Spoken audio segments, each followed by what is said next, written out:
Bonjour à tous, je vous propose de commencer ce webinaire. Il reste encore quelques personnes à se connecter, mais nous allons démarrer.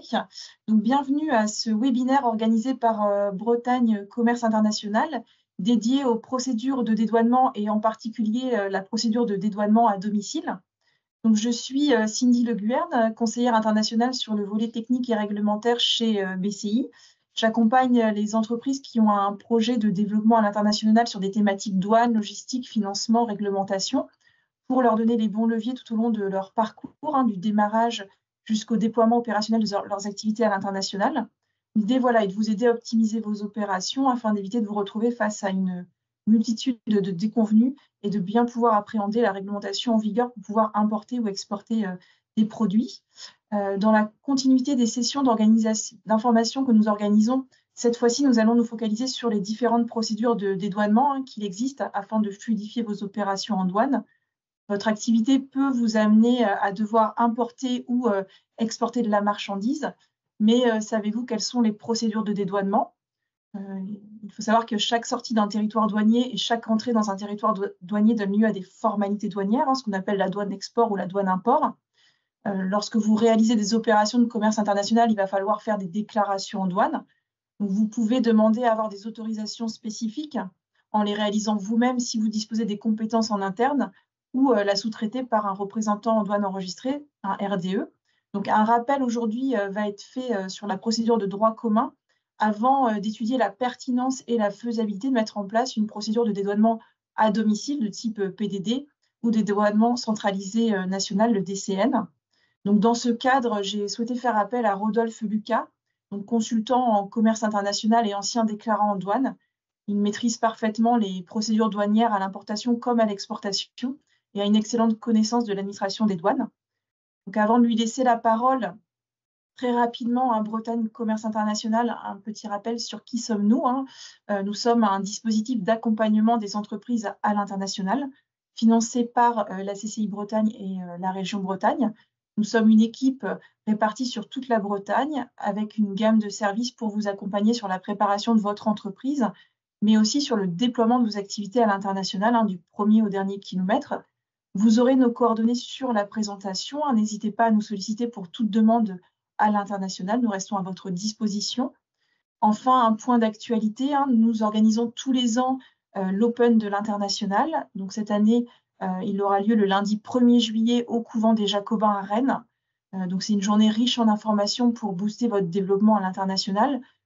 Une programmation entre des réunions d'information réglementaires, techniques, commerciales, des retours d'expérience, des échanges de bonnes pratiques, des rendez-vous possibles avec nos prestataires étrangers, mais aussi avec des prestataires du commerce international adhérents à BCI, une conférence inspirante avec des entreprises, etc. Donc, les inscriptions seront possibles dans quelques jours. Donc, au plaisir de vous retrouver lors de cet Open. Sur les aspects pratico-pratiques de ce webinaire, vos caméras et vos micros sont désactivés pour la bonne tenue du webinaire. Petite précision, le webinaire est enregistré, ce qui nous permettra de mettre le replay sur notre site BCI et les slides projetés à l'écran vous seront partagés.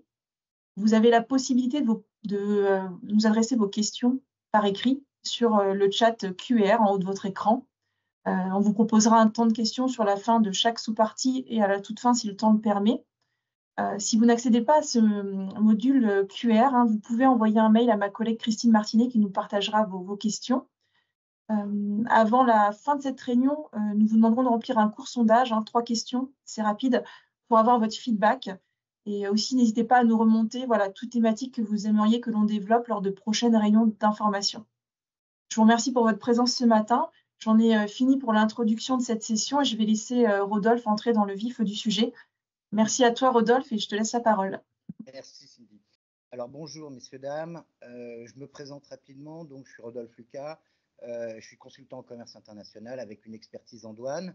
Une bonne partie de mes interventions concerne donc les problématiques des entreprises. J'interviens donc dans les entreprises pour les accompagner dans leurs problèmes import-export, aussi bien pour mettre en place les différentes procédures, notamment ce qu'on pourra évoquer, ce qu'on va évoquer tout à l'heure. Sinon, j'interviens aussi dans quelques écoles, notamment à l'ISTELI, dans une licence qui s'appelle DDC, Déclarant en douane conseil, où j'interviens sur la partie déclarative. Alors, je rédige encore des déclarations pour certains de mes clients, mais je ne déclare plus comme par le passé, hein. Je suis ancien déclarant, effectivement, comme Cindy vous l'a dit, hein, mais sinon, aujourd'hui, c'est vraiment donc du conseil, de l'accompagnement et de l'aide pour les entreprises, hein, que je réalise. Alors, l'objet de ce webinaire, c'est d'évoquer donc le dédouanement à domicile, ce qu'on appelle donc les procédures de dédouanement à domicile. Alors pourquoi je voulais vous présenter ce thème? Parce qu'en fait aujourd'hui, la douane met à notre disposition un grand nombre, hein, de procédures différentes. Pour la plupart d'entre vous, vous utilisez les services donc de représentants en douane, hein, de ce qu'on appelle les RDE, qui sont des professionnels du dédouanement, qui vont produire les documents pour votre compte, auprès desquels vous allez donc, pour certains, pouvoir négocier des tarifs, etc. Et au niveau donc de vos échanges internationaux, on a la possibilité, aussi bien avec les RDE que directement vous-même, d'optimiser donc vos coûts et surtout les délais d'acheminement de vos marchandises. Le délai de dédouanement dans les bureaux de douane français est relativement réduit, effectivement, hein. Le délai moyen, en fait, la douane communique en disant que le délai de dédouanement, c'est 2 minutes 49. Alors, ça correspond en réalité, hein, au délai de réponse de l'outil, un délai moyen de réponse de l'outil, qu'on appelle delta, hein, à partir du moment où on a saisi toutes les informations. Si on compare avec ce qui se passe dans différents pays, dans d'autres pays, hein, on voit que le délai de dédouanement en France et en Europe, hein, sont quand même bien maîtrisés et relativement réduits, hein, par rapport à ce qu'on peut voir. Pour exemple, si vous êtes un primo-importateur aux États-Unis, notamment au port de New York, le délai de dédouanement il sera supérieur à 3 jours. Hein, dans certains pays, on arrive à 5, 6, voire 7 jours. Donc, ce que je voulais mettre en avant avec ces solutions que la douane vous met à votre disposition, c'est donc, je me répète, hein, vous apporter donc des moyens donc de réduire les risques, de réduire donc les délais et de réduire les coûts dans le cadre de vos échanges internationaux. Alors, le programme, pour pouvoir donc vous présenter le dédouanement à domicile, il faut qu'on revienne. Excusez-moi, voilà. Je vous ai fait un sommaire, donc on va revoir un petit peu quelles sont vos obligations. Qui dédouane, hein, je viens d'en parler là en quelques secondes, le RDE, ou vous-même. Comment dédouaner, hein, les différentes procédures qu'on a à notre disposition. Et il va falloir qu'on compare donc le droit commun, c'est-à-dire l'utilisation donc d'un RDE en passant par un bureau de douane d'entrée ou point d'entrée dans l'Union européenne, et ensuite donc le dédouanement simplifié et à domicile. On évoquera le DCN, dédouanement centralisé national, et puis vous avez sans doute entendu parler de la refonte du système de dédouanement, et notamment du système Delta, du système d'information de la douane. La douane donc va mettre en place, ça on l'aura à partir de 2025, ce qu'on appelle le dédouanement centralisé communautaire. Donc, je vous expliquerai un petit peu les principes, l'intérêt, hein, de la mise en œuvre de ces différents outils. Et tous ces outils sont issus en fait des décisions qu'on a dans le Code des douanes de l'Union. En fait, c'est le Code des douanes de l'Union qui a été donc mis en œuvre au mois de mai 2016, qui aujourd'hui nous oblige, entre guillemets, oui, nous oblige, hein, à appliquer donc ces différentes décisions, et qui nous donne aussi tous ces outils pour pouvoir donc optimiser vos coûts, vos délais, hein, dans le cadre de vos obligations des échanges internationaux. Alors, on va refaire un petit point sur vos obligations, hein, dans le cadre de ces échanges. Lorsque vous faites des échanges internationaux, à l'import comme à l'export, donc on va utiliser, hein, le terme import-export uniquement pour les échanges avec des pays tiers à l'Union européenne. Quand vous faites des livraisons, vous faites des ventes en Europe ou des achats en Europe, on parlera de livraison, d'acquisition, d'expédition ou d'introduction, hein.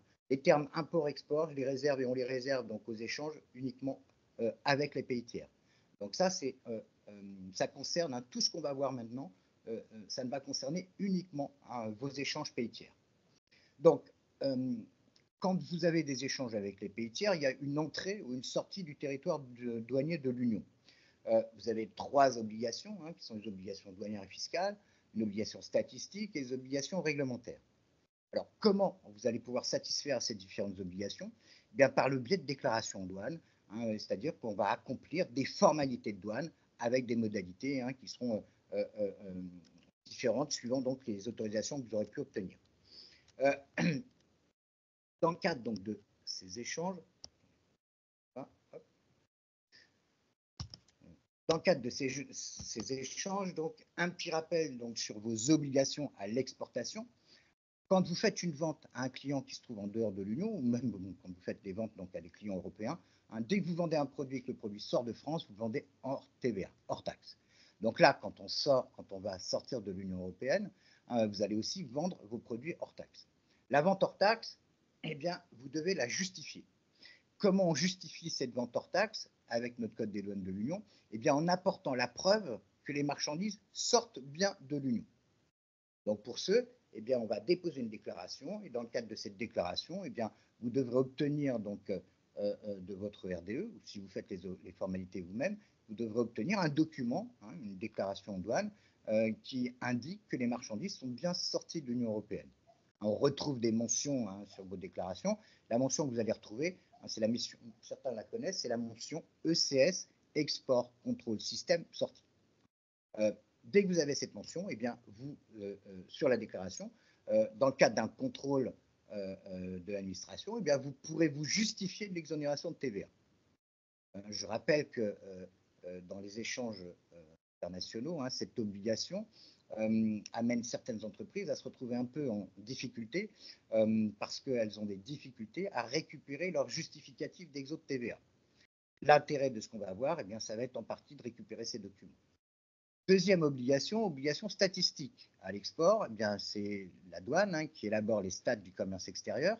Et pour pouvoir élaborer ces statistiques, eh bien, la douane va collecter les informations que l'on retrouve dans les déclarations qui sont déposées, import ou export, à l'export. Et donc, ça va permettre donc, à la douane, après la collecte, eh bien, de réaliser, donc d'établir ces statistiques. Troisième obligation, l'obligation réglementaire. Quand vous vendez vos produits, pour certains produits, eh bien, il y a des obligations, notamment par exemple présenter des certificats sanitaires, phytosanitaires ou autres. Au niveau de la réglementation, vous avez aussi donc des restrictions à l'exportation. On ne peut pas exporter sur un certain nombre de pays. En ce moment, on a un certain nombre de mesures qui font qu'on ne peut pas exporter n'importe quel produit. Certains produits, sur la Biélorussie, la Russie, voire sur d'autres pays. Voilà pour l'export, vos obligations dans le cadre des échanges internationaux à l'exportation. Je répète, 3 obligations, fiscales, statistiques, douanières fiscales, statistiques et réglementaires. À l'importation. Donc, quand vous importez un produit, vous achetez un produit, marchandise à un fournisseur qui se trouve en dehors de l'Union européenne, vous avez un flux donc, qui va être pays tiers Europe et France, eh bien, vous avez 3 mêmes obligations, l'obligation douanière et fiscale, l'obligation statistique et l'obligation réglementaire. Dans l'obligation douanière et fiscale, quand on rentre sur le territoire douanier de l'Union, on est redevable d'un droit d'entrée, ce qu'on appelle les droits de douane. Il peut y avoir des droits complémentaires comme des droits anti-dumping dans le cadre de mesures de commerce international, mesures de protection. Ensuite, une fois que vous avez acquitté ces droits à l'entrée de l'Union, c'est virtuel bien entendu, eh bien, vous serez redevable des taxes nationales, certaines taxes notamment, par exemple pour les produits de la maroquinerie, une taxe qui s'appelle la TDC, taxe pour le développement de la chaussure, de la maroquinerie, pour les textiles, la TDH, taxe pour le développement de l'industrie de l'habillement, etc. Donc, vous serez redevable de ces taxes. Et ensuite, une fois qu'on aura donc acquitté ces différentes taxes, eh bien, on sera redevable de la taxe donc, de consommation qu'on appelle la TVA. Donc, importer les marchandises, dans le cadre de vos obligations douanières et fiscales, eh bien, c'est déclarer les marchandises pour payer les droits et les taxes relatives à cette marchandise. Deuxième obligation, l'obligation statistique. Comme pour l'exportation, la douane collecte les informations pour pouvoir élaborer les stats du commerce extérieur. Et enfin, troisième obligation, à l'importation, obligation réglementaire. Vous avez donc des réglementations, notamment par exemple des normes techniques. Quand vous importez un certain nombre de produits, ces produits doivent être conformes à des normes européennes, On a aussi donc en ce moment là des nouvelles obligations réglementaires pour la taxe carbone. Hein, on a aussi, excusez-moi, au niveau donc, de la partie réglementaire, donc des obligations pour les produits alimentaires, hein, obligation donc, de déclarer, donc, de présenter des documents sanitaires. On ne peut déclarer les marchandises que dans certains bureaux de douane. Hein, donc tout ça, ça fait partie donc, de vos obligations et pour y satisfaire, eh bien, il faudra donc déposer des déclarations auprès des bureaux. Voilà pour ce qui concerne le rappel de vos obligations dans les échanges internationaux. Est-ce que vous avez des questions, Cindy? Est-ce qu'il y a des questions sur la première partie? Non, je ne vois pas de questions. Comment? Non, non, je ne vois pas de questions. Très bien. Alors, je continue. On a vu quelles sont vos obligations. Maintenant, on va voir qui dédouane. Qui va dédouaner vos marchandises quand vous rentrez dans l'Union européenne, quand vous importez ou quand vous exportez. Dans le Code des douanes de l'Union, on a des articles qui nous disent que c'est toute personne en mesure de présenter, de faire présenter au service des douanes compétent la marchandise, ainsi que tous les documents exigibles, est habilité à déposer une déclaration. Alors, il y a bien entendu un certain nombre de réserves, notamment donc, ce qui concerne la représentation en douane. Donc, si on reprend donc, notre Code des douanes de l'Union, on nous dit très clairement que tout opérateur a la possibilité de déclarer les marchandises auprès de la douane à partir du moment où elle peut présenter la marchandise, présenter les documents et déposer donc les déclarations y afférentes. Donc, les importateurs, les exportateurs, mais aussi les professionnels du dédouanement que sont les représentants en douane enregistrés, les RDE. Ces représentants en douane enregistrés sont pour la plupart des salariés, donc RDE, pardon, c'est un statut qu'on obtient donc auprès de l'administration, auprès de la douane. On s'enregistre auprès de la douane pour avoir donc ce statut et dans une grande partie, donc grande part donc, de ces acteurs sont avant tout donc des commissionnaires organisateurs de transport. C'est-à-dire que chez la plupart des opérateurs commissionnaires de transport, commissionnaires et organisateurs de transport, eh bien, on a un service qu'on appelle service douane avec des salariés qu'on appelle déclarants en douane et qui, dans le cadre de la représentation en douane, eh bien, vont effectuer les formalités à l'import et à l'export pour votre compte. C'est le schéma qu'on rencontre dans 80% des échanges. On va utiliser donc les services donc des déclarants en tant que représentants en douane de ces entreprises donc de transport. Alors, comme je l'ai dit, les opérateurs donc économiques peuvent dédouaner donc les marchandises. Alors, vous avez la possibilité en tant qu'importateur-exportateur, en tant qu'opérateur économique, aussi de déposer des déclarations. Mais bien entendu, il y a une obligation donc, de compétences. On a un article, c'est l'article 39, qui nous rappelle que pour avoir donc il faut avoir un niveau de compétence suffisant pour pouvoir déclarer. Et dans cet article 39 du Code des douanes, on vous dit qu'il y a notamment la possibilité d'avoir donc par exemple 3 ans d'expérience dans le domaine. Ensuite, on a la possibilité donc de suivre des formations qui sont délivrées par un certain nombre d'entreprises. Dans 80% des cas, comme je vous l'ai dit, les opérateurs, importateurs, exportateurs, vont utiliser les services de RDE, de représentants en douane enregistrés. Ce RDE va vous faire signer un mandat de représentation. On a 2 types de mandats, représentation directe et indirecte. La particularité, c'est que la représentation directe, c'est ce qui est le mode de représentation qui est le plus utilisé. Et dans le cadre de ce mode de représentation, eh bien, le RDE vous rappelle qu'il est responsable que de ses seules erreurs. Il a le devoir de conseil, bien entendu, mais qu'il n'est pas solidaire de la dette douanière. C'est le mode de représentation, encore une fois, qu'on utilise dans la plupart des cas. Deuxième mode, représentation indirecte. Là, le représentant en douane est responsable aussi de ses erreurs, mais est solidaire de la dette douanière. Je rappelle que le RDE, c'est un professionnel du dédouanement. Ils ont le devoir de conseil vis-à-vis donc des opérateurs et ils mettront tout en œuvre pour vous aider à importer et exporter dans de bonnes conditions. Notamment, alors, un petit rappel quand même. Le RDE n'est pas là pour déterminer le code associé à vos produits, c'est-à-dire le code douanier. Il n'est pas là non plus pour déterminer l'origine de vos produits. Toutes ces informations, c'est vous qui en avez la connaissance. Il est là pour vous aider à obtenir les informations.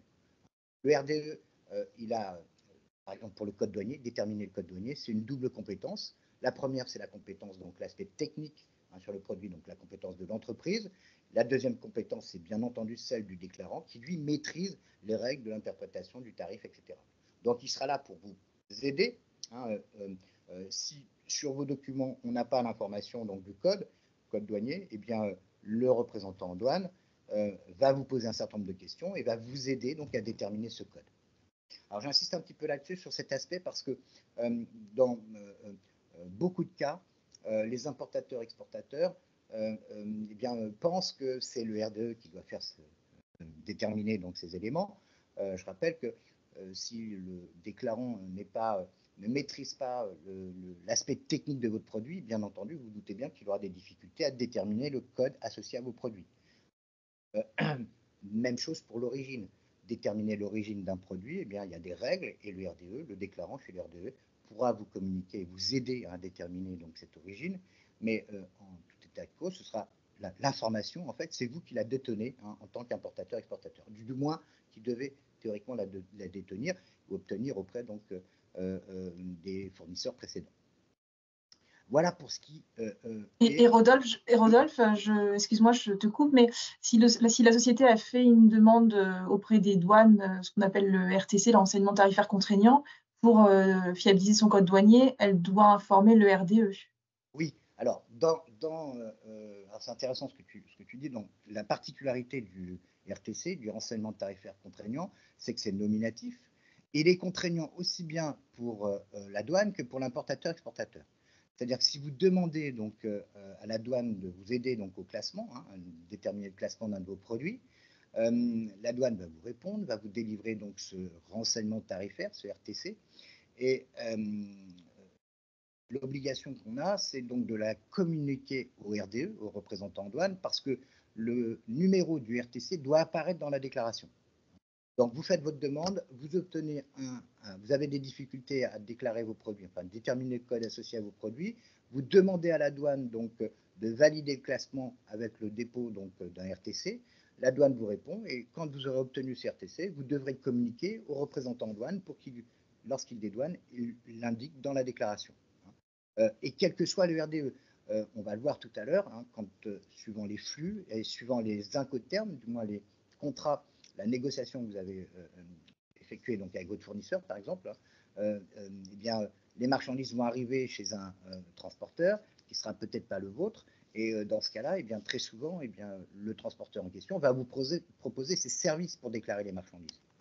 Et si vous avez un RTC, il faudra le lui communiquer. Ça, c'est important. Voilà pour ce qui est de qui dédouane. Pas de questions, je continue. Alors, comment dédouaner?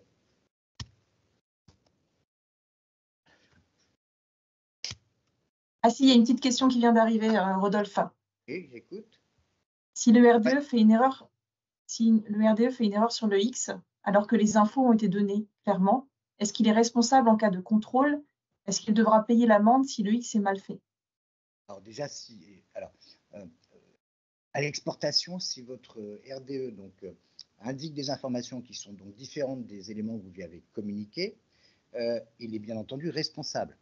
Et dans le cas où il y a un contrôle, alors théoriquement, ce qui se passe, c'est que quand vous communiquez des informations auprès donc, de votre RDE, c'est-à-dire que vous avez des éléments qui sont très clairs, vous connaissez les codes, le code douanier de votre produit, les origines, etc. Vous communiquez toutes ces informations. Il y a une erreur dans la déclaration, et bien au moment où vous allez recevoir la déclaration, vous pouvez et vous devez déjà dire au représentant douane qu'il modifie la déclaration. On a la possibilité de faire une modification. S'il ne fait pas la modification, avec les échanges que vous aurez eus, eh bien, en cas de contrôle de l'administration, bien entendu, il sera tenu pour responsable. Puisque vous avez communiqué toutes les informations, il n'a pas suivi vos informations. Il s'avère que donc, parce qu'il n'a pas suivi ces éléments, eh bien, il y a une erreur. Ça peut amener donc à un contentieux. Dans ce cas-là, bien entendu, c'est le RDE qui sera tenu pour responsable. comment dédouaner.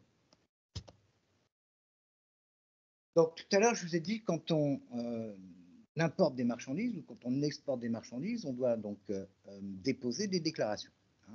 Dédouaner, donc, ça va être déposer une déclaration. Je rappelle qu'une déclaration douane, c'est un acte juridique.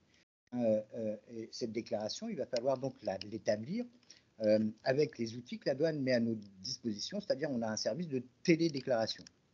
Alors, la douane française nous a mis à disposition un outil qui s'appelle Delta, qui veut dire dédouanement en ligne par transmission automatisée. Ce service, il est mis à votre disposition, à la disposition des opérateurs à titre gratuit. Pour l'utiliser, vous devez signer une convention avec la douane et vous pourrez donc accéder via la plateforme douane.gouv.fr, donc plateforme ProDouane, au service donc, de télédéclaration. On a un service qui s'appelle Delta G, G pour général, dans lequel on va avoir tous les types donc, de procédures, non seulement donc, le dédouanement en une étape et le dédouanement en deux étapes. La refonte du système d'information de la douane va amener la douane donc, à modifier cet outil.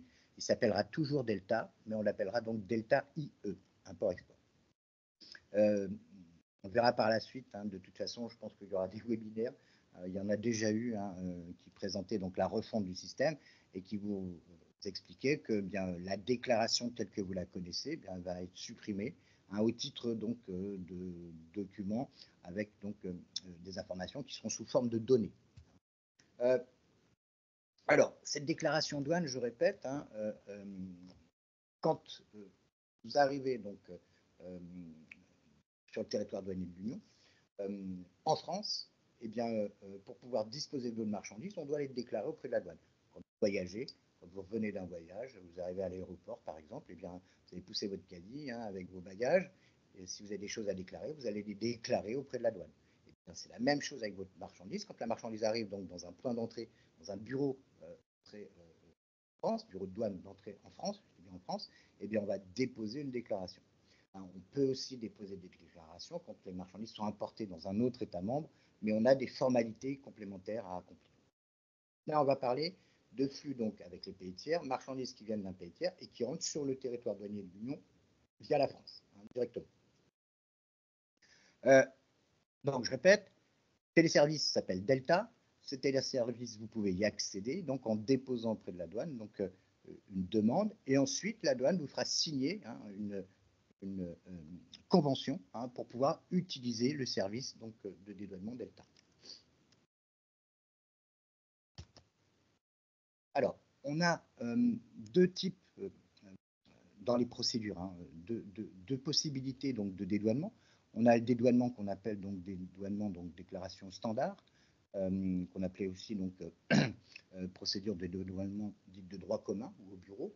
Et là, vous allez déclarer donc en déposant une déclaration en douane en une étape. Donc, on présente les marchandises dans un bureau. Les marchandises donc, doivent se trouver dans un lieu agréé par la douane, qu'on appelle donc LADT ou IST. Donc LADT, ça veut dire lieu agréé aux fins de dédouanement temporaire, et IST, c'est installation de stockage temporaire. En fait, je prends un exemple. Quand vous achetez les marchandises à un fournisseur qui se trouve donc en dehors de l'Union, ça vient par avion. Quand l'avion atterrit à Roissy, par exemple à Roissy, les marchandises vont être déchargées de l'avion, elles vont être déposées donc dans un entrepôt dit sous douane. Cet entrepôt sous douane, on l'appelle donc installation de stockage temporaire. Et donc les marchandises peuvent séjourner un certain temps. Votre représentant de douane, ou du moins le transporteur, va vous informer que les marchandises sont arrivées et va vous demander des instructions.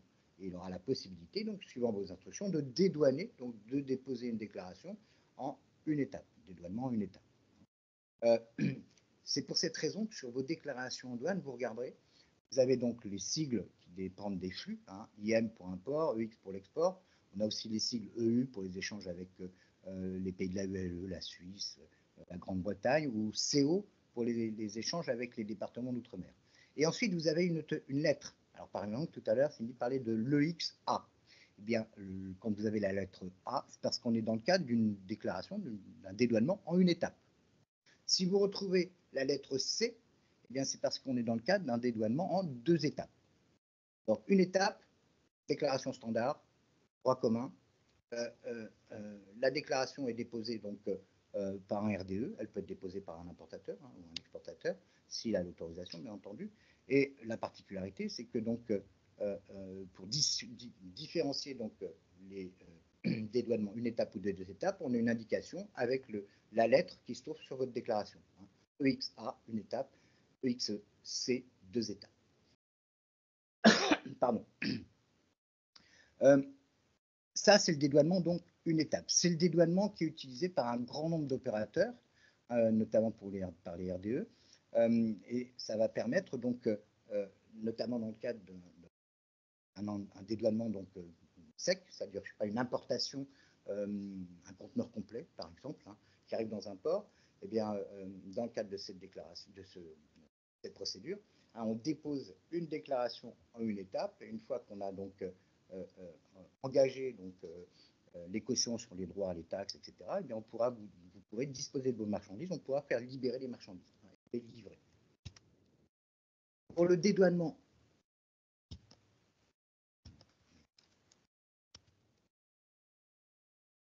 hein, excusez-moi, voilà. Comment dédouaner, donc deuxième slide, je vais y arriver.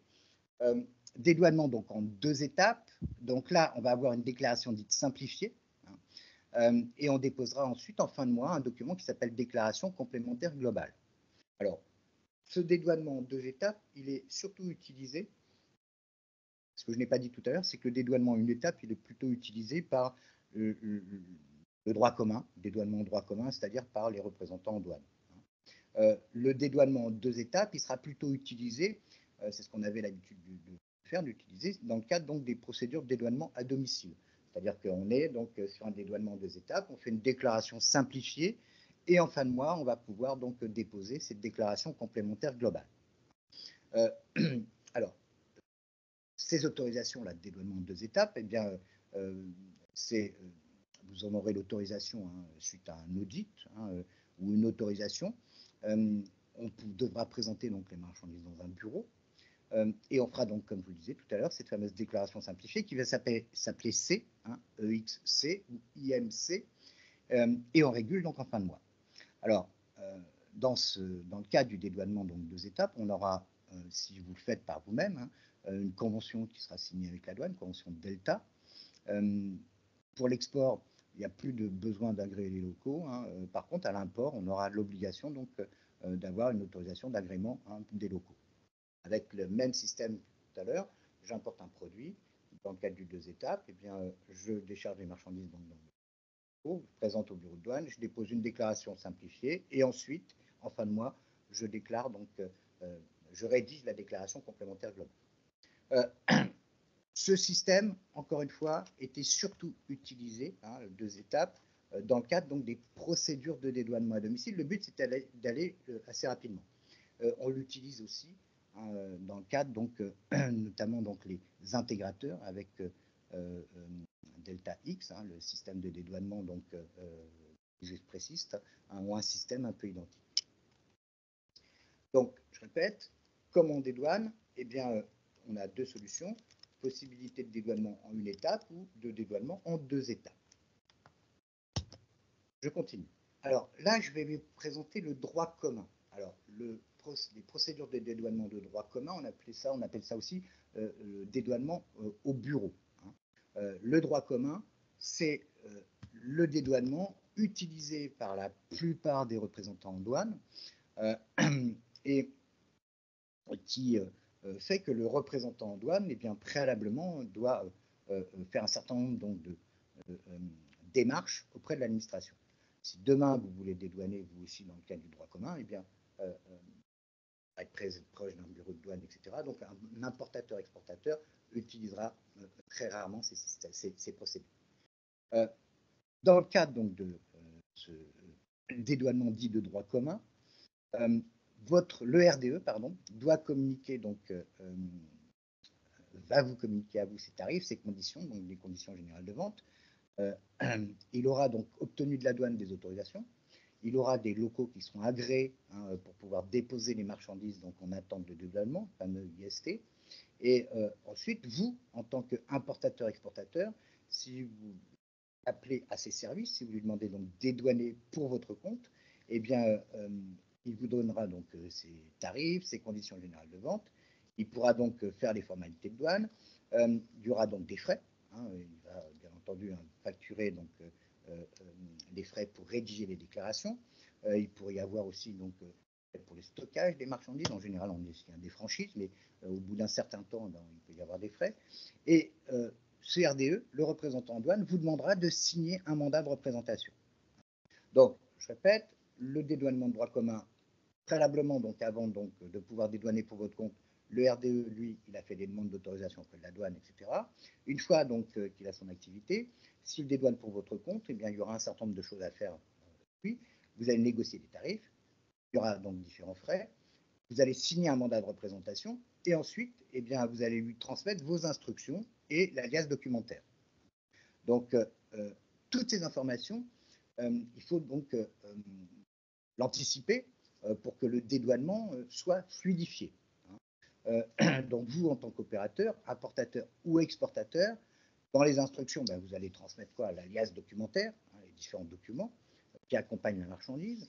Vous allez donc donner à votre représentant en douane une indication du régime douanier que vous voulez utiliser, donc définitif, donc une importation définitive ou exportation définitive. Après, on peut avoir aussi utilisé des régimes particuliers, import temporaire, export temporaire. Tout ça, bien entendu, c'est suivant donc vos besoins.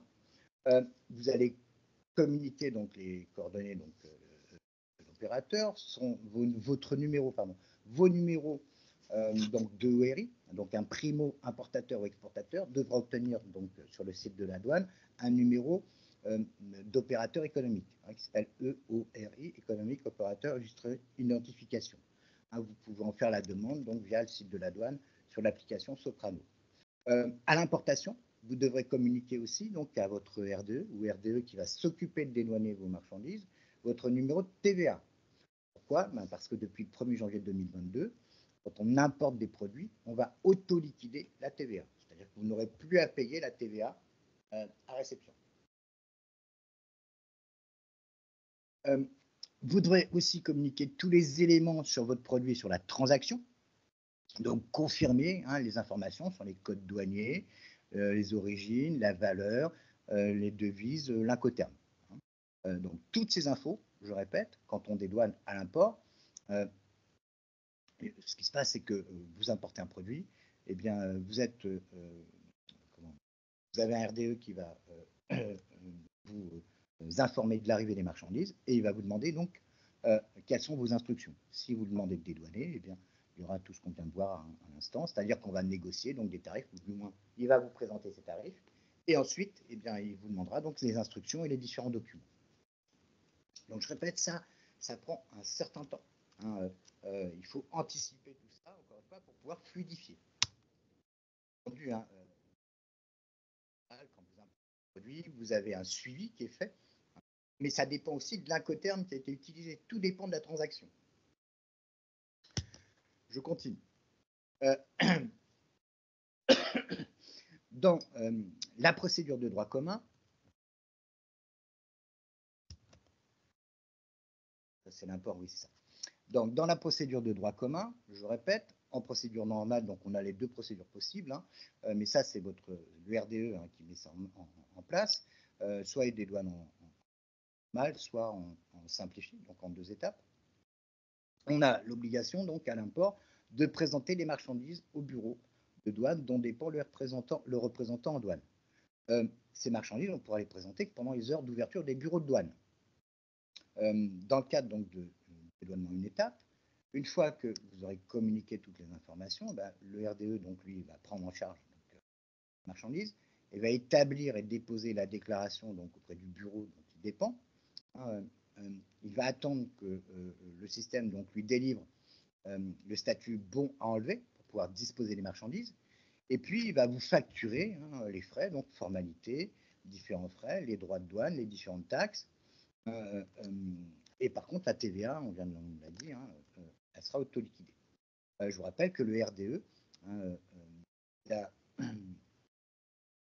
va vous demander donc, de régler l'ensemble de la dette douanière, donc à réception, à moins que ce soit un RDE avec lequel vous travaillez depuis un certain temps et avec lequel vous avez négocié des tarifs. Donc ça, c'est important à noter, que vous ne pourrez pas donc récupérer vos marchandises sans règlement donc des différentes taxes, ce qui est logique, au moment donc de disposer des marchandises. Alors, quelques petits inconvénients quand même à l'utilisation du droit commun. En fait, tous ces inconvénients, entre guillemets, ça va être conditionné par l'incoterm, l'incoterm que vous avez négocié. Soit vous maîtrisez donc le transport, soit vous ne le maîtrisez pas. Quelle que soit donc la règle incoterm que vous allez utiliser, il faudra voir au niveau donc de vos flux, des volumes d'échanges que vous pouvez avoir, et bien au niveau de la négo, qu'est-ce qui peut être le plus intéressant pour vous? Donner l'exemple, quand vous importez des produits, là je prends le cas donc de l'importation, on est sur l'import, quand vous importez des produits et vous achetez vos produits en CIF port européen. Vous achetez vos produits CIF Le Havre. Quand les marchandises arrivent au Havre, elles arrivent donc à bord d'un navire qui appartient donc à la compagnie de transport, ou du moins un navire donc le transport va être donc pris en charge par le transporteur du fournisseur. Les marchandises arrivent donc au Havre, et quand elles arrivent au Havre, eh bien, le destinataire des marchandises, ce sera donc le correspondant du transporteur de votre fournisseur. Les CIF port du Havre. Donc ces marchandises, si vous voulez vous en disposer, vous allez avoir un avis d'arrivée qui va être transmis donc par le porteur, vous disant que les marchandises se trouvent au Havre, et vous demandant donc vos instructions. Bien, les marchandises, elles arrivent donc auprès d'un transporteur avec lequel vous n'avez rien négocié. Ce n'est pas votre transporteur habituel. Donc pour pouvoir prendre possession des marchandises, il y aura des frais dans tous les cas. Donc si vous négociez sur une autre règle incoterm, par exemple si vous achetez vos produits FOB port de départ, eh bien, là vous pourrez vous négocier au préalable, et non seulement donc le transport, les frais afférents au transport, mais aussi les formalités de douane à l'arrivée en Europe et en France. Donc ça permettra d'anticiper donc les formalités de douane, le déplacement, etc. Donc ça, c'est un des aspects souvent qui peut être délicat. Autre particularité à l'export, on le verra tout à l'heure, je vais prendre le prendre à l'import. Si vous achetez vos produits en DAP, votre fournisseur va donc s'occuper du transport et des afférents au transport jusqu'à chez vous. Dans le DAP, les formalités de douane, c'est pour vous. C'est à vous de communiquer les instructions auprès du transporteur, donc de vos fournisseurs, pour pouvoir donc faire les formalités de douane à l'importation. Si vous n'avez rien négocié, eh bien, vous aurez des tarifs généraux. Anticiper un certain nombre de choses, même dans le DAP, en indiquant donc très clairement dès le départ aux fournisseurs qu'on achète DAP, oui, mais que les marchandises, eh bien, elles devront être dédouanées par notre commissionnaire du transport habituel. Ça permet d'anticiper les formalités et la mise en place donc du dédouanement à l'import. Je répète donc les inconvénients à l'import sont avant tout donc conditionnés par votre négo. Si les marchandises donc arrivent chez un transporteur du fournisseur, eh bien vous n'aurez pas très peu de possibilités de négocier tous les coûts. Dans tous les cas, vous devrez signer un mandat de représentation à chaque opération. Donc si vous avez 10 imports par mois, eh bien, que les marchandises arrivent auprès de 10 transporteurs différents, vous allez avoir 10 représentants. Rodolphe, excuse-moi, est-ce que tu peux te rapprocher de ton micro? On n'entend pas toujours très très bien. Merci. Donc je disais, si vous avez 10 importations donc, par mois, vous aurez l'obligation donc de signer 10 mandats de représentation auprès donc des RDE. Et dans certaines entreprises, le mandat de représentation ne peut être signé que par une personne, voire 2 personnes. Et donc, j'ai déjà eu le cas où on s'est retrouvé un petit peu une situation un peu délicate parce que, eh bien, il fallait attendre que la personne soit là pour pouvoir le signer. Donc ça, c'est une des problématiques qu'on peut rencontrer. Et puis après, on a le délai de dédouanement. Quand on importe donc du droit commun, eh bien, il peut y avoir un passage magasin, il y aura un passage magasin. Alors que, tout à l'heure, dans le cadre donc, des dédouanements, notamment à domicile, on pourra se faire livrer directement. Je répète qu'au niveau du droit commun, si jamais la déclaration donc, tombe dans un circuit, eh bien, il faudra attendre l'ouverture du bureau de douane pour pouvoir donc présenter les marchandises afin de pouvoir faire le contrôle physique des marchandises, par exemple. On va parler de circuit de contrôle, excusez-moi. Donc, en fait, là, vous avez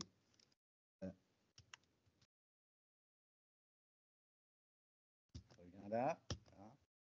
Alors, je répète, quand vous avez des marchandises donc, qui arrivent au point d'entrée dans l'Union européenne, à l'import, vous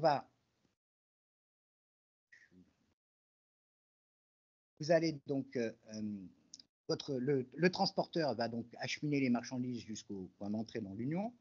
On va donc faire le dédouanement au bureau de douane de destination. Alors là, c'était le cas que j'avais pris, c'était le point d'entrée, donc par exemple à Anvers.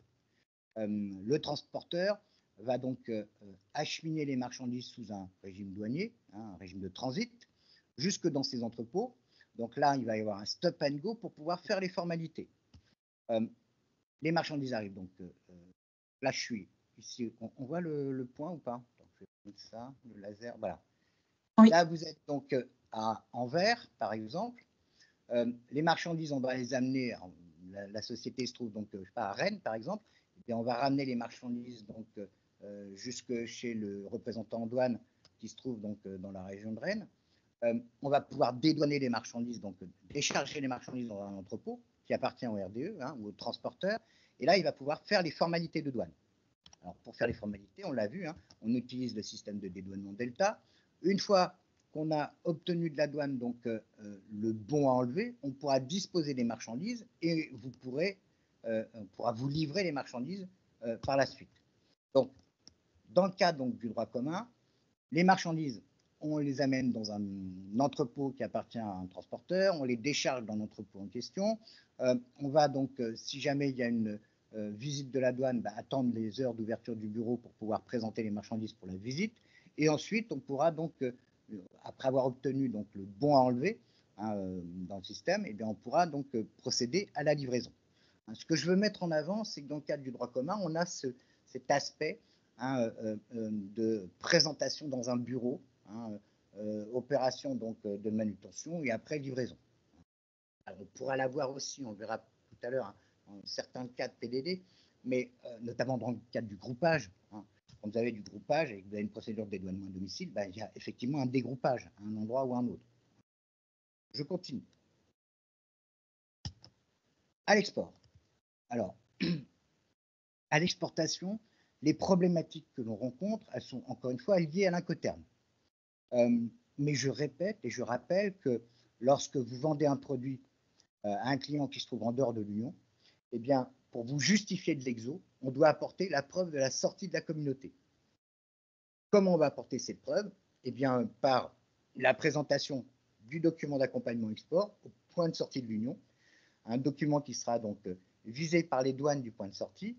Et vous, en tant qu'exportateur, vous devrez récupérer votre déclaration avec la mention sortie. Alors, comment ça se passe? Vous faites une vente à l'exportation. Je prends le cas, vous faites une vente en FCA. Donc, je répète que quand on vend FCA, le vendeur doit prendre en charge les formalités de douane à l'export. Dans la plupart des cas, dans un grand nombre de cas, eh bien, le transporteur du client va prendre en charge ces formalités. Si vous faites une exportation, on a eu un cas là encore récemment, une vente sur le Maroc.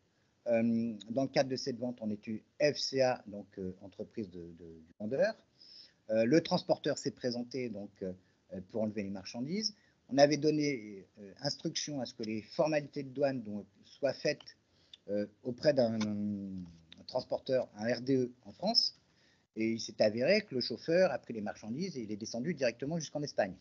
En Espagne, eh bien, il a fait ses formalités auprès d'un RDE avec lequel il avait sans doute négocié je ne sais quoi. En tout cas, nous, en tant qu'exportateurs, en tant que vendeurs, eh bien, on est obligé de signer un mandat de représentation à une personne qu'on ne connaissait pas pour qu'il puisse donc faire les formalités.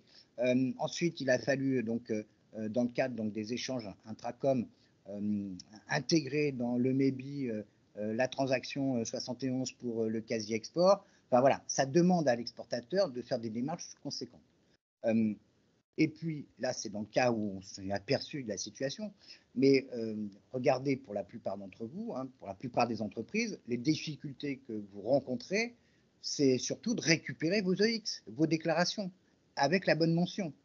Et pour récupérer la déclaration avec la bonne mention, eh bien, il faudrait soit avoir un RDE qui se trouve juste à côté de chez vous, ne pas laisser partir les camions sans que la déclaration soit faite.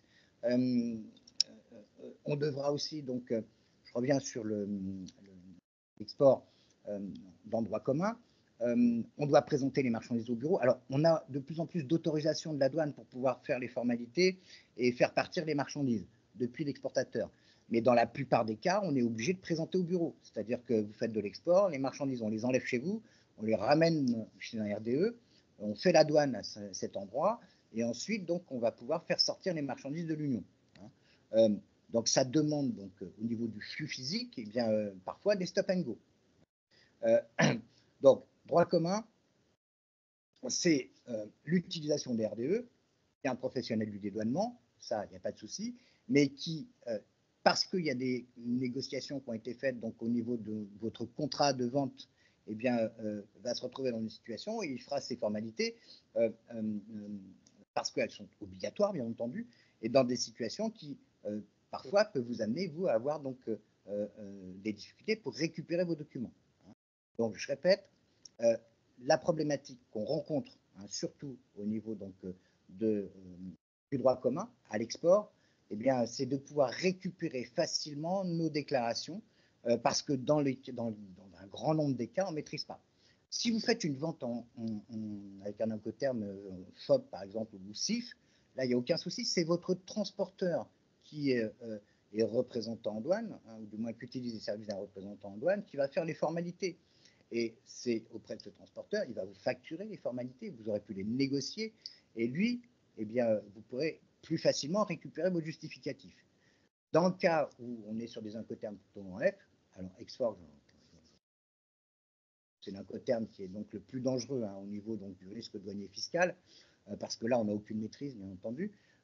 Mais on s'aperçoit que dans le cadre du FCA, parfois, eh bien, on est confronté à des situations où on n'a plus vraiment la maîtrise non plus. Hein. Pourquoi? Parce qu'on donne des instructions à des chauffeurs qui n'en font qu'à leur tête, pour certains, alors pour plein de raisons. Hein, le cas que j'ai eu là sur le Maroc, c'est pas la première fois qu'on a ce cas-là. On a eu le même cas sur l'export sur la Russie, par exemple, ou sur la Biélorussie, voire sur l'Ukraine. On ne maîtrise pas. Et dans ce cas-là, on a beaucoup de difficultés à récupérer nos justificatifs. Alors, je vous présente le dédouanement, je vais y arriver, à l'export. Donc, vous avez vos marchandises qui sont prêtes à être expédiées. Vous allez donc informer le transporteur. Il va venir enlever les marchandises. Il va les ramener. Je mets tout ça, voilà. Il va donc ramener les marchandises dans ses entrepôts, voilà. Donc, vous remettez vos marchandises au transporteur. Il va préacheminer les marchandises jusqu'au bureau de douane. Au bureau de douane, donc, le RDE va établir la déclaration après avoir fait signer donc, le mandat de représentation. Il va produire le document d'accompagnement export qu'on va remettre au chauffeur, qui va aller jusqu'au point de sortie de l'Union. Document qui sera donc douché. Hein, il y a un code barre en haut à droite là, qui sera douché par les douanes du point de sortie de l'Union. L'information sera transmise à notre système de dédouanement Delta, et Delta permettra d'obtenir la déclaration avec la mention qui nous intéresse pour nous justifier de l'exo-TVA, la mention ECS sortie. Donc, vous, en tant qu'exportateur, vous devez, dans le cadre donc, de vos ventes à destination de pays tiers à l'Union, eh bien, absolument récupérer le justificatif d'exo-TVA, qui est la déclaration en douane avec la mention sortie. Ça, c'est important. Donc, je répète, hein, on a souvent des difficultés, hein, encore une fois, dans le cadre donc droit commun, hein, parce que, alors, la négociation a fait que, dans le cadre de cette vente, eh bien, on n'a pas la maîtrise hein, sur cet aspect-là du flux physique.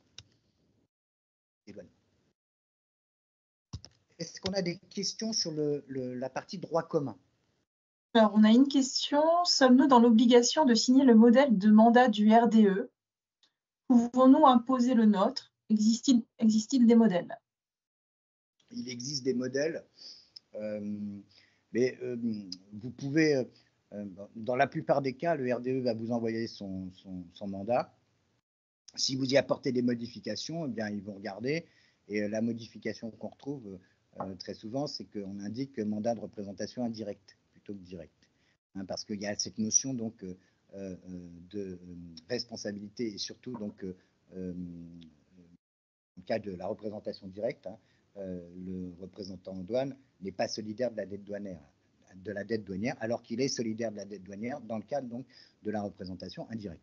Très souvent, c'est ce qu'on fait, c'est ce qu'on veut modifier. Ça, je l'ai déjà vu, les RDE n'acceptent pas. Des douanes en représentation directe. Dans le cadre de l'indirect, c'est parce qu'on est dans des situations particulières. Et là, c'est le RDE donc, qui a accepté, hein, qui accepte et qui vous proposera. Mais sinon, vous allez avoir des difficultés à imposer votre mandat de représentation. S'il reprend les données Alors, sur le site de la douane, vous avez donc des modèles de mandat de représentation. Vous pouvez donc les télécharger facilement. Et si vous comparez tous les mandats de représentation des différents opérateurs, hein, donc je prends les transporteurs, la plupart des transporteurs, vous verrez que les modèles sont tous identiques, quasiment identiques. La seule notion, la seule particularité, c'est ce que j'ai évoqué juste avant, c'est la notion donc de direct ou indirect.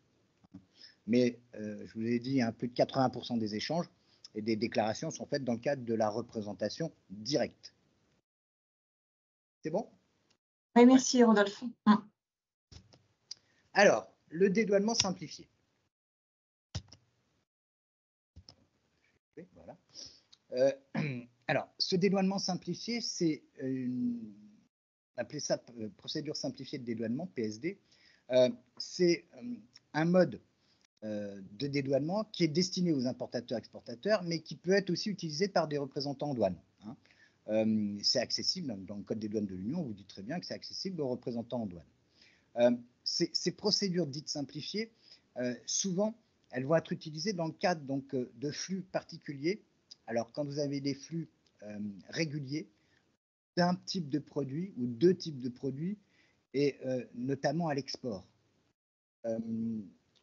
C'est une facilité que vous pourrez obtenir donc, de la douane, après en avoir fait la demande hein, auprès donc, du PAE, etc., du pôle d'action économique, dans les cellules conseil aux entreprises. Donc là, je vous ai mis les coordonnées du PAE de Rennes, je crois. Hein. C'est pas je crois, je suis sûr. Oui, oui, ici, ils sont sur une prochaine slide. Donc, ce dédouanement simplifié, vous allez pouvoir, donc, pouvoir le mettre en œuvre hein, dans le cadre donc, de procédures dites simplifiées. Alors, dédouanement 2 étapes. On obtient aussi, on peut avoir donc des autorisations en dédouanement en 1 étape. On aura un bureau de dépôt des déclarations qui sera donc le bureau de présentation des marchandises. Et puis, on aura un lieu de présentation qui sera soit un lieu agréé par la douane hein, ou désigné par la douane. Donc, en accord. En fait, pour mettre en place ces procédures dites simplifiées, ce dédouanement simplifié, il faudra présenter vos schémas de dédouanement. Alors, je prends le cas à l'export très simple. Dans le cadre de schéma de dédouanement, vous avez des flux réguliers sur une destination pour un type ou deux types de produits. C'est de l'avion. On a des marchandises donc, qui doivent être dédouanées, donc on pourrait dédouaner, je ne sais pas ici, hein, par exemple à Rennes. On va rédiger cette déclaration avec point de sortie donc Roissy. Et donc là, vous pourrez, grâce à ces procédures simplifiées, eh bien, établir vos déclarations directement, remettre le document d'accompagnement export au transporteur et puis acheminer les marchandises jusqu'à Roissy. Donc c'est vraiment une facilité qui vous est autorisée par la douane suite à une demande, bien entendu, sans mettre en place donc des procédures lourdes hein, et contraignantes. Ces procédures simplifiées, ce dédouanement simplifié, pardon. Alors, là, je vous ai mis le modèle donc, demande d'autorisation qu'on va obtenir. Il faut savoir qu'aujourd'hui, ces demandes, on les fait donc via Soprano, qui est sur le site de la douane, qui est l'outil où vous allez retrouver en fait toutes les applications, notamment pour l'exportateur enregistré, pour les RTC. C'est la plateforme de la douane qui regroupe en fait une bonne partie des demandes d'autorisation. Il faut savoir que dans le cadre donc, du Code des douanes de l'Union, eh bien, il est prévu que l'on regroupe les demandes d'autorisation sur un site en fait, de l'Union européenne, de la Commission. Ça s'appelle CDS. Donc CDS gère un certain nombre donc, de demandes d'autorisation. Là, dans le document, je vous ai mis les exemples. Par exemple, on a donc le dédouanement centralisé communautaire et on a donc les déclarations simplifiées, le dédouanement simplifié. Donc sachez que aujourd'hui, vous avez besoin donc, vous souhaitez utiliser ces procédures donc simplifiées, avec cette particularité qui font que dans le cadre, donc, alors qu'on soit RDE ou qu'on soit importateur-exportateur, c'est destiné à tous les opérateurs, encore une fois. Vous allez déposer donc votre demande. Par le passé, c'était Soprano. Et bien là, demain, on va aller via le site de la Commission. Donc, on est sur des autorisations communautaires. Je reviens sur mon système de dédouanement simplifié pour vous présenter en fait toutes les solutions et toutes les possibilités qui sont mises en œuvre avec ces procédures de dédouanement simplifié. La douane a édité un petit document que j'ai repris, sur lequel on revoit et on retrouve donc toutes ces informations. Donc, on vous dit les différents types de déclarations, quel bureau de dépôt et puis quel lieu de présentation des marchandises. Donc, dans les procédures simplifiées de dédouanement du Code des douanes, dans le Code des douanes de l'Union, vous allez voir qu'on a la possibilité d'utiliser plusieurs types de déclarations avec plusieurs solutions de bureaux de dépôt et plusieurs solutions de lieux de présentation donc, des marchandises. L'intérêt encore de ce dédouanement dit simplifié, c'est quoi? C'est de faire une demande d'autorisation pour les flux import ou export, qui soit donc demain donc, centralisée sur le site de la Commission, aujourd'hui sur Soprano, mais qui vous permet en fait de mettre en œuvre différentes donc, solutions logistiques par rapport donc, à vos flux. Tous ces systèmes, toutes ces procédures, notamment le dédouanement simplifié, eh bien, va vous amener avant tout à faire donc, des schémas de dédouanement qui seront liés à vos schémas de flux physiques. Donc, dans le cadre de vos flux logistiques, eh bien, sachez qu'avec le dédouanement simplifié, vous avez à votre disposition plein de solutions différentes qui vous permettent donc de dédouaner à l'import ou à l'export. Alors, je le répète, deux types de déclarations possibles, une étape, deux étapes, plusieurs possibilités de dépôt de déclaration, soit le bureau donc, centralisé, soit sans dédouanement centralisé. On le verra tout à l'heure, on va parler du DCN, dédouanement centralisé national. Donc là, on a la possibilité de le simplifier, les deux solutions. Et puis après, les bureaux. Donc on va avoir lieu de présentation, ça peut être le bureau de douane, mais ça peut être un lieu agréé ou un lieu désigné par la douane. Donc là, à disposition, je répète, vous avez plein de solutions qui peuvent être mises en œuvre et ces solutions, elles sont liées donc à vos flux physiques et donc ça va donner lieu à l'écriture de schémas de dédouanement. Schémas de dédouanement qui vont être calqués sur vos flux physiques, bien entendu. Donc voilà ce qui est le dédouanement dit simplifié. Ce dédouanement simplifié, il va nous amener derrière eh bien, à proposer et à présenter, ça va m'amener à vous présenter le dédouanement à domicile. Donc, je reviens, les fondamentaux, c'est le simplifié, qui vous permet d'avoir plein de solutions différentes, et notamment donc, dans le dédouanement à domicile. Est-ce qu'il y a des questions? Est-ce que c'est à peu près clair là, ce que je viens d'expliquer? On a vu le droit commun. Ensuite, dans le cadre donc, du dédouanement, on a la possibilité d'utiliser les PSD, donc le dédouanement dit simplifié. Le dédouanement simplifié, c'est rien d'autre que des solutions qui sont mises à notre disposition avec le Code de douane de l'Union. Parmi ces solutions, eh bien, on va avoir tout à l'heure, on aura le DCN, etc.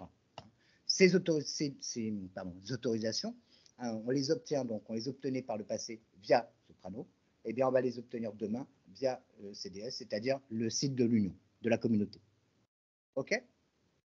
Donc maintenant, on va développer le dédouanement à domicile, qui est un dédouanement aussi, un dédouanement simplifié. Hein. Ça fait partie de ces procédures. Je n'arrive pas à avancer, excusez-moi. Hein. Alors, dans le code des douanes de l'Union, on a dit donc qu'on a plein de solutions, notamment donc ces fameuses solutions de procédure simplifiée. Et donc, le CDU nous dit qu'effectivement, aujourd'hui, dédouaner à domicile, ça devient de plus en plus simple. Effectivement, on verra tout à l'heure, et on va le voir à l'export, par exemple, on peut avoir du dédouanement à domicile qui est hyper simple. C'est une autorisation, donc c'est du simplifié, une autorisation délivrée par la douane où on signe une convention Delta pour un type de produit, etc. Et où on pourra nous-mêmes faire notre déclaration et faire partir les marchandises. Même pas besoin d'agréer les locaux. On a juste à présenter à la douane donc nos flux physiques et nos schémas. Voilà. Donc cela, c'est vraiment la solution la plus simple. Vous avez 2-3 produits différents, produits pour lesquels il n'y a pas de réglementation restrictive. On est sur des flux réguliers, plus ou moins réguliers, et on a besoin que les marchandises partent tôt, ou du moins on a des horaires un peu particuliers pour faire partir les marchandises. Eh bien, on peut très bien demander à la douane, hein, dans le cadre de ces procédures, et notamment du domicile, hein, procédure simplifiée donc à domicile, d'obtenir une autorisation d'export avec donc la signature d'une convention Delta, où vous rédigez vos déclarations et les marchandises peuvent partir. Là, j'ai un exemple de plusieurs entreprises que j'ai pu accompagner, notamment une auprès desquelles donc, on a fait donc, on a eu l'autorisation, on a une convention Delta qui a été signée. Nous, on a choisi le dédouanement en une étape qui a été autorisée. On pouvait faire le 2 étapes, il n'y a pas de souci, hein, avec dépôt de la DCG. Alors, une étape, on fait une déclaration complète sur laquelle on va mettre toutes les données. Donc, on a fait des modèles de déclaration. Il y a 3 modèles parce qu'il y a 3 produits. Hein. Eux, ils ont 2 destinations. Donc, 3 modèles de déclaration. Eh bien, quand on a une expédition à faire, les gens ont été formés. Ils savent prendre le modèle, renseigner les données donc, qui sont à modifier. Et une fois qu'on a validé la déclaration, alors là, eux, ils valident les déclarations, il est 23 heures, quoi. Hein. Et donc, y a pas, pour ce produit-là, il n'y a pas de restriction particulière. Jusqu'à présent, il n'y a pas eu de contrôle non plus. Et donc, bien, on obtient le bon à enlever. On peut délivrer donc au chauffeur le document d'accompagnement export et il peut partir très tard ou très tôt. Donc voilà, ça, c'est vraiment une solution très simple. Donc, je répète, dédouanement à domicile, on peut, ah oui, c'est important de noter que jusqu'à présent, là, je vous parle de domicile et je vous dis donc, vous faites vos déclarations. Sachez que dans le dédouanement à domicile, vous pouvez externaliser la rédaction des déclarations auprès d'un RDE. Hein, ça se fait aussi très bien. Le RDE, vous avez des RDE qui vont vous accompagner pour mettre en place du dédouanement à domicile. Vous ne voulez pas prendre en charge la rédaction des déclarations, le suivi des opérations, eh bien, il n'y a aucun souci. Le RDE a les compétences et les moyens pour pouvoir donc vous accompagner et mettre en place donc les procédures et rédiger les déclarations pour vous. Hein, ça, il n'y a aucun souci. Donc, dans les conditions là pour notre dédouanement à domicile, eh bien, informer la douane du lieu de présentation des marchandises, juste une déclaration. Donc, c'est une déclaration que vous faites auprès de la douane. Et puis à l'import, eh bien, la douane là, elle va agréer les locaux, hein, parce que vous allez recevoir des marchandises sous douane. Quand on reçoit des marchandises sous douane, au-dessus de la tête, on a une dette douanière. La douane, bien entendu, va vous autoriser à décharger les marchandises dans un endroit qui sera agréé, pour que par la suite, vous puissiez faire les formalités. Hein. Le but, là, on est sur des flux physiques avec donc une logistique qui va être optimisée. On verra tout à l'heure, à l'import, le camion arrive chez vous, on décharge, il n'a pas à attendre une autorisation de la douane ou quoi que ce soit. Non, le camion arrive, on décharge les marchandises dans un lieu qui est agréé par la douane, un IST, installation de stockage temporaire, et après on fera nos formalités import. Mais l'intérêt pour vous, c'est qu'il n'y a plus d'attente pour les chauffeurs, pour les transporteurs. Vous n'avez plus de frais de stationnement à payer. Alors, je vais vous présenter ces procédures. Alors, tout d'abord, la première démarche à faire, si vous souhaitez mettre en place donc, des procédures simplifiées ou domiciliées ou autres, c'est vous rapprocher donc du PAE. On a donc les PAE dans toutes les directions régionales des douanes. Nous, c'est le PAE de Rennes. Vous avez la cellule conseil aux entreprises et vous avez donc des agents qui ont une parfaite maîtrise donc, de la réglementation, de l'optimisation des flux, et eux, ils vont vous communiquer, vous transmettre toutes les informations qui vont vous permettre de mettre en place donc, ces différentes procédures. Il faudra leur communiquer un certain nombre d'éléments, vos flux, les nombres d'opérations, les produits, les pays de vos clients, de vos fournisseurs, les différents régimes que vous pouvez utiliser, etc. Tout ça, c'est des éléments qui vont permettre donc au PAE de vous donner des informations pour pouvoir donc optimiser au mieux vos flux logistiques avec tel ou tel type de procédure. Le but, c'est de trouver une procédure adaptée à vos échanges, aux produits aussi. Alors, à l'import, comment ça fonctionne? Quand on a obtenu les autorisations de la douane, donc je répète, à l'import, qu'est-ce qu'on a? On a l'obligation d'avoir un lieu agréé pour le dédouanement. Donc souvent, c'est un IST, on appelle ça installation de stockage temporaire. Particularité de l'IST, les marchandises peuvent séjourner jusqu'à 90 jours. Ça, c'est très intéressant pour certains. Alors, si vous avez des endroits, bien entendu, vous pouvez stocker les marchandises. Donc, vous êtes importateur. Vous achetez des produits à des fournisseurs, vous avez cette autorisation, donc cette PDD, procédure de dédouanement à domicile. Vous avez un seul site. Vous allez donc acheter vos produits, communiquer des instructions à votre fournisseur et à son transporteur et demander à ce fournisseur de vous livrer les marchandises sous douane. Livrer sous douane, ça veut dire utiliser donc un régime de transit. La marchandise arrive à Anvers, au Havre, je sais pas moi, à Marseille, Toulon, où vous voulez, Gênes. Eh bien, on va faire, vous avez les instructions, c'est T1 sur le bureau de douane dont vous dépendez. Donc, je ne sais pas, vous êtes dans la région de Saint-Brieuc, le bureau de douane de Saint-Brieuc. Les marchandises arrivent chez vous sous douane, avec un document de transit. Vous déchargez les marchandises, 24/24, 7 sur 7. Le camion arrive, on décharge. On met donc dans le lieu agréé par la douane, dans l'IST. Là, elles peuvent séjourner, je viens de le dire, donc jusqu'à 90 jours. Une fois que vous avez donc réceptionné et déchargé ces marchandises, vous allez transmettre donc à la douane, si vous faites vous-même, eh bien, vous allez notifier déjà l'arrivée des marchandises sous le régime du transit. Et ensuite, vous allez déposer une déclaration auprès de la douane pour pouvoir donc disposer de vos marchandises. Vous avez la possibilité aussi donc d'externaliser ces formalités. Moi, j'ai des clients, on a des PDD en place, le camion arrive, on décharge, on prend tous les documents, on transmet tout ça à notre RDE, et lui, il fait la notification de l'arrivée des marchandises sous T1, donc pour apurer le T1, et il fait la déclaration douane suivant les instructions qu'on lui a communiquées. Et une fois qu'il a fait tout ça, il nous transmet le bon à enlever, et on peut disposer de la marchandise. Voilà. Donc c'est très intéressant. En plus, la particularité de la PDD, c'est que dans le cadre de notre autorisation de dédouanement à l'import, là, eh bien, on utilise nos crédits. Donc, la TVA, elle est auto-liquidée pour tout le monde, ok, mais à l'import, c'est notre crédit d'enlèvement, c'est-à-dire que bien, nous, on va payer la douane directement. On ne verse pas au RDE les frais, pas les frais, donc les droits de douane, qui vont être reversés par le RDE ensuite. Le RDE, je vous rappelle que ce n'est pas un banquier, il n'avance rien du tout. Quand il dédouane pour vous, eh bien, il engage une caution pour garantir le montant des droits et taxes, ce qu'on appelle le crédit d'enlèvement. Donc ça, eh bien, vous le réglez, et ensuite, lui, il a 28 jours pour payer. Ben, sachez que dans le cadre d'une PDD, vous, si vous avez le crédit d'enlèvement, ben, la douane, vous la payez à 28 jours. Ça, c'est aussi un intérêt. Bon, je continue. Donc, je répète, le flux, c'est, on va voir là. Hop.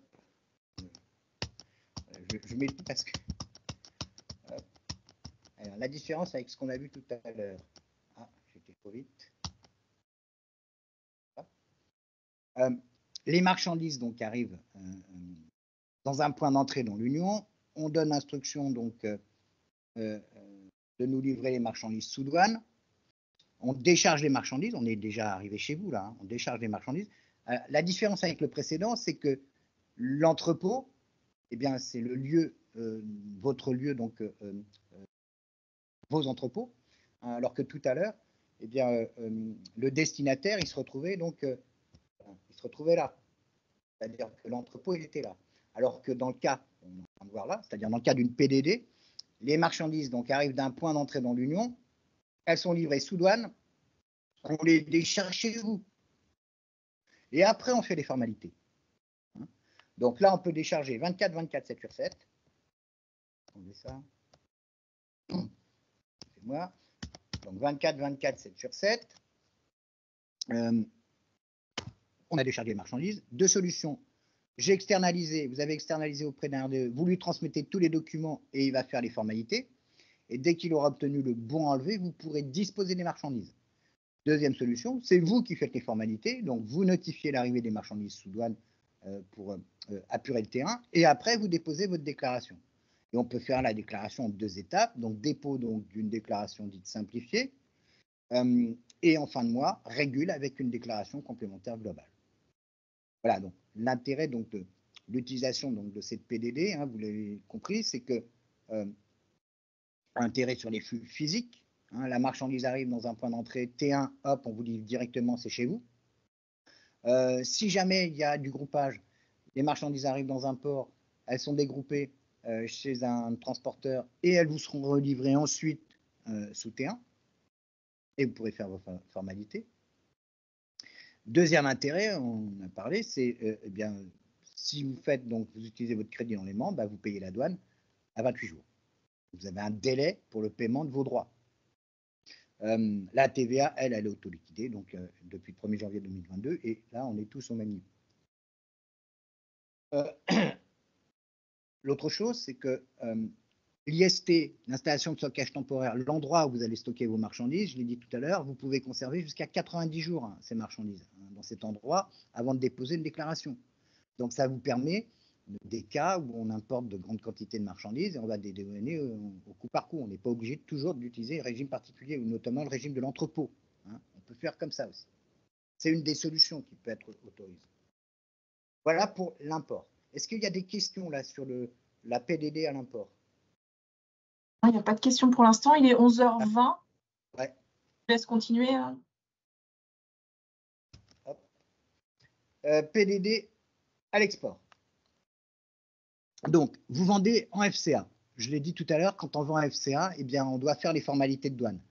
Ce n'est pas ce qui est fait dans tous les cas. Avec une PDD, on pourrait le faire. Ça peut être intéressant, c'est-à-dire que vous pouvez avoir une autorisation, donc dans le cadre de votre procédure de dédouanement à domicile, eh bien, d'établir les déclarations vous-même ou de les faire faire. Alors l'intérêt, c'est que on va informer la douane, donc comment je vais y arriver. On informe, pardon. On doit demander au client, quand vous vendez FCA et que vous avez donc une PDD, et que vous allez faire les formalités, ce qu'on doit obtenir du client ou de son transporteur, c'est les coordonnées du point de sortie de l'Union. Donc vous avez le code du bureau de douane de sortie de l'Union. Vous allez pouvoir donc produire votre déclaration vous-même, remettre, donc on fait une déclaration simplifiée ou on fait donc une déclaration détaillée, suivant l'autorisation, encore une fois. On remet au transporteur eh bien, la copie du document d'accompagnement export, hein, le AD, vous savez, le document avec sur lequel il y a le code barre en haut à droite. Là.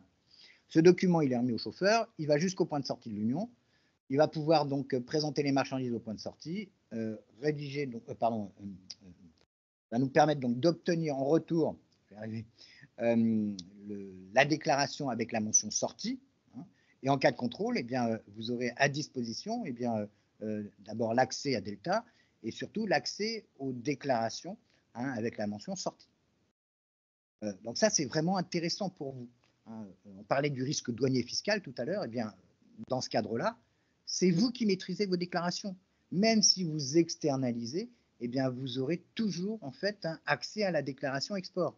Si on n'a pas la mention sortie, c'est parce qu'il y a eu une erreur X ou Y donc, au point de sortie. Le client vous a communiqué un point de sortie et puis le chauffeur est sorti par un autre endroit et il n'y a pas eu de notification. Donc vous avez votre déclaration avec la mention en cours de sortie.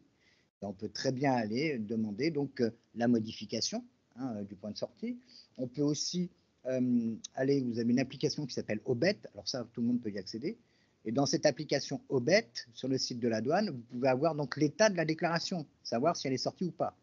Et puis je reviens sur les contrôles, vous avez la déclaration avec la mention en cours de sortie, eh bien, avec l'article 74 du Code général des impôts, qui vous dit que vous pouvez apporter une preuve supplémentaire, vous présentez la déclaration avec la mention en cours, plus documents de transport, plus différents éléments, documents qui prouvent la sortie de l'Union, et vous pourrez vous justifier de l'exode TVA. Donc ça, c'est vraiment un avantage pour vous. Plus besoin de courir après nos déclarations, on les aura toujours à disposition. Et dans un grand nombre des cas, la plupart des cas, on récupérera avec la mention sortie. Et au pire, si on n'a pas l'indication de la mention sortie, en cas de contrôle fiscal, on peut faire jouer l'article 74 qui dit qu'on apporte une preuve supplémentaire. 74 du Code général des impôts, pardon. Voilà pour le dédouanement à domicile. Alors, intérêt. Voilà, ce que je voulais vous montrer, c'était ça. Donc, vous avez une exportation dans le cadre de votre PDD, en dédouanement à domicile. Hop, vous rédigez, donc vous avez l'alias documentaire, vous demandez au chauffeur ou au transporteur du client donc une indication du point de sortie de l'Union. On rédige la déclaration, on remet le document d'accompagnement export au chauffeur, il va jusqu'au point de sortie, il présente donc le document est douché par les douanes du point de sortie, en retour donc la déclaration va se retrouver avec la mention sortie, et vous aurez donc à disposition votre déclaration en douane avec la mention bon enlevé ECS sortie, et vous pourrez vous justifier de l'exo. Donc l'intérêt, eh bien, c'est de pouvoir donc récupérer ces justificatifs d'exo. C'est de pouvoir aussi, c'est avoir la maîtrise donc du retour des documents. Ça permet aussi, alors ça c'est un constat que je fais à chaque fois qu'on fait, alors soit l'OA, qu'on se lance dans l'opérateur économique agréé, ou quand on se lance donc dans la mise en place de procédures de dédouanement à domicile ou de procédures de dédouanement, eh bien on voit que dans l'entreprise, on prend conscience qu'il faut absolument mettre en place une politique douanière et commerciale. La mise en place d'une politique douanière et commerciale, c'est quoi? C'est déjà tout mettre à plat. C'est-à-dire, est-ce que nos produits, l'espèce, l'origine, la valeur, tout est correct, est-ce qu'on n'aurait pas intérêt à mettre en place donc, des autorisations pour être exportateur enregistré ou exportateur agréé dans le cadre de l'origine? On va pouvoir optimiser donc aussi nos flux logistiques. Et puis, on va réduire les coûts, les risques douaniers et fiscaux. Donc, l'intérêt, gain de temps, gain financier. Dans le gain de temps, là, on n'a pas de stop and go. On n'a pas donc de perte de temps pour amener les marchandises dans un bureau, etc. À l'import, il y a une simple livraison sous T1. Ça, c'est encore aussi intéressant. Et puis, encore une fois, suivant l'incoterme utilisé, vous allez pouvoir négocier avec les différents intervenants les frais de poste et de pré-acheminement. Mais dans tous les cas, bien entendu, il faudra donner des instructions de dédouanement claires. Alors, dans le dédouanement, parce que je regarde l'heure, je m'aperçois de 2-3 choses. Dans le dédouanement à domicile, on a une autorisation qui va nous être délivrée pour un seul bureau de douane. Dans un bureau de douane pour un seul site, pardon. Mais si vous avez plusieurs sites en France, eh bien, vous pouvez avoir une autorisation de dédouanement qui va être étendue à l'ensemble de vos sites français. C'est ce qu'on appelle le dédouanement centralisé national, le DCN. Donc, j'ai une autorisation de dédouanement qui m'est délivrée par le bureau, on va dire par le bureau de Rennes. Et puis, je vais avoir donc plusieurs sites, un site à Toulon, un site à Strasbourg, un site à Lille. Et cette autorisation de dédouanement, je vais pouvoir l'étendre à l'ensemble de mes sites dans le cadre du DCN, dédouanement centralisé national. Ce DCN, c'est soit moi, importateur-exportateur, je mets en place, donc j'ai une procédure de dédouanement à domicile où je veux mettre une PDD, une procédure de dédouanement à domicile pour l'ensemble de mes sites français. eh bien, j'utiliserai ce qu'on appelle le DCN. Mais je peux l'utiliser aussi différemment. Vous pouvez être représentant en douane, et dans le cadre de cette représentation, eh bien, agréer les lieux de vos différents clients. C'est-à-dire que eh bien, vous allez pouvoir rédiger des déclarations en douane dans le cadre du DCN en tant que RDE sur un bureau de douane pour des marchandises qui se trouvent donc chez vos clients qui vont exporter depuis leurs différents sites. Là, j'ai un cas, j'ai un RDE, il a 42 exportateurs qui sont dans le cadre de son DCN. C'est-à-dire qu'il a une autorisation de dédouanement centralisée nationale et quand il a un nouveau site, un nouveau client, eh bien, il en fait part à la douane, il communique les informations et il présente les flux, les schémas de dédouanement. Et donc, ça permet donc pour ces exportateurs, ils font une vente sur un pays tiers, ils transmettent au RDE l'alias documentaire. Donc, c'est une vente FCA, d'accord. Lui, il fait que des déclarations, ce RDE. Il va faire du transport, etc. Son job, c'est faire des déclarations. Donc, dans le cadre du DCN, il vous a autorisé, il a obtenu l'autorisation pour votre site, que votre site soit un site d'exportation.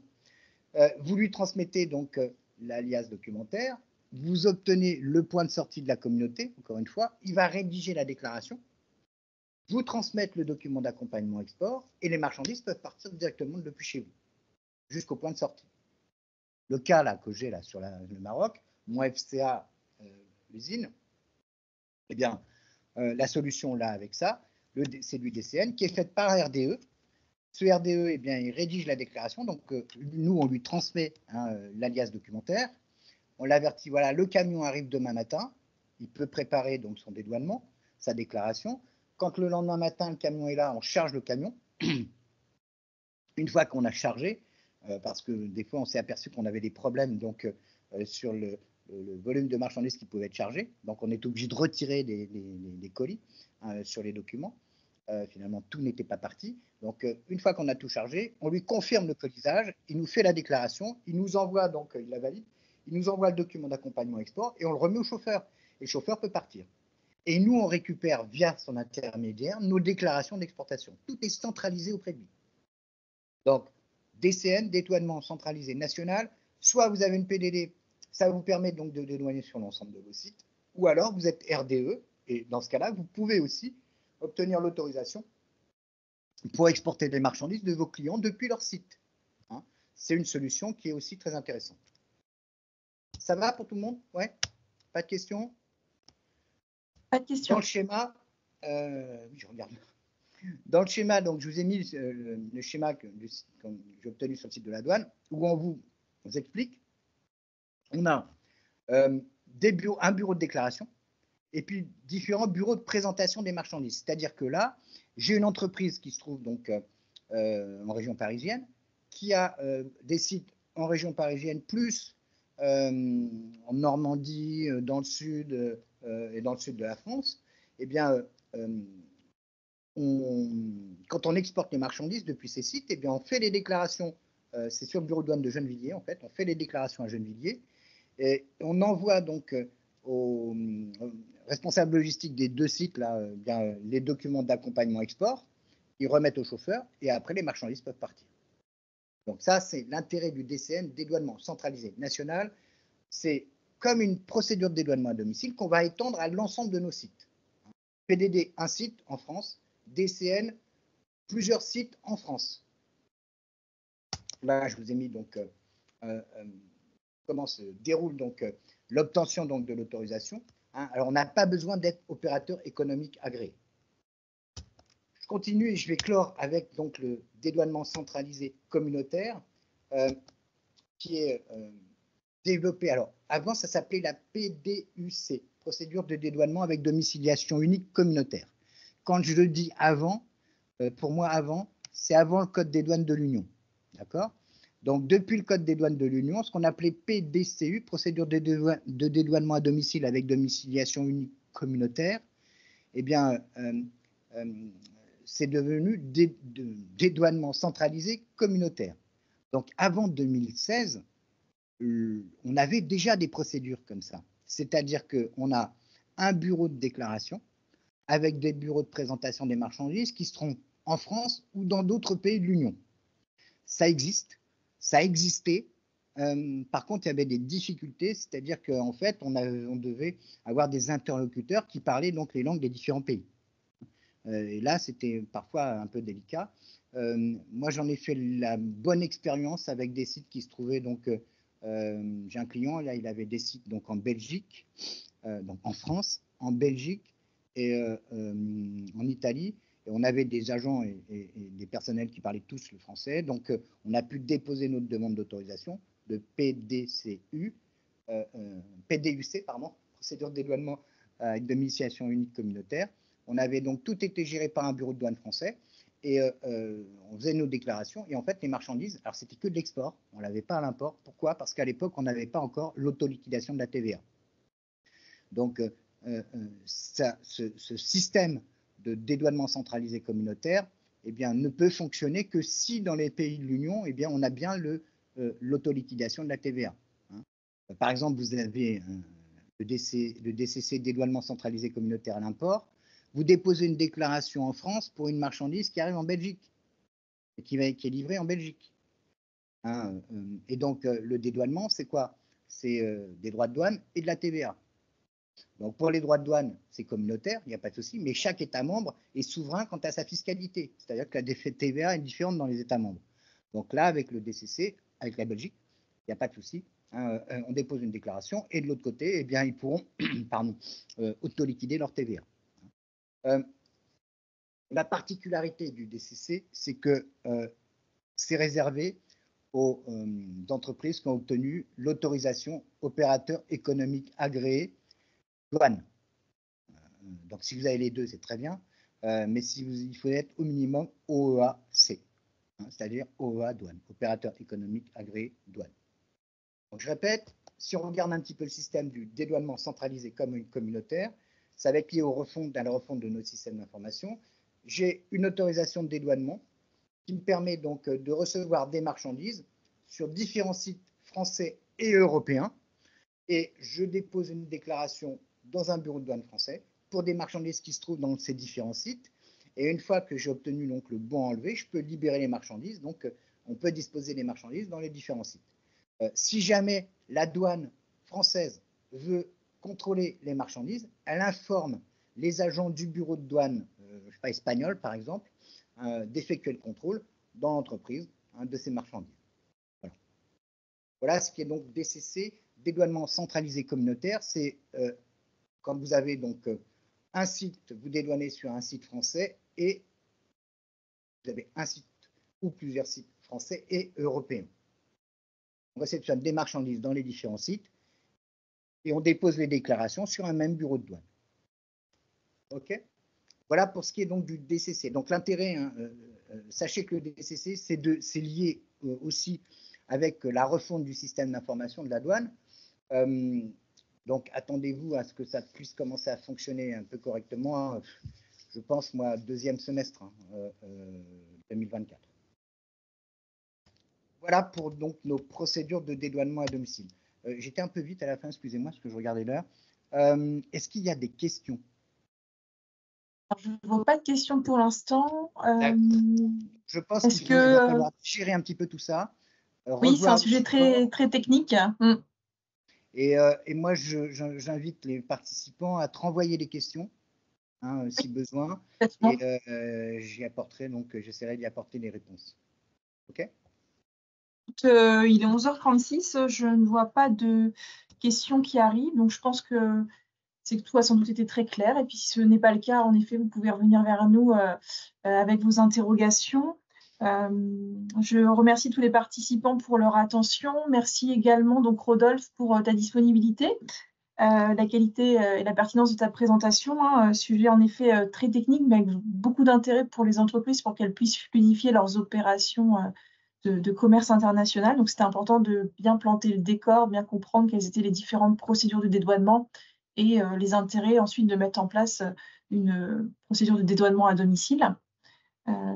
Donc, je vais vous souhaiter à tous une excellente journée et je vous dis à bientôt sur de prochaines réunions d'information. Merci Rodolphe. Merci beaucoup, à bientôt.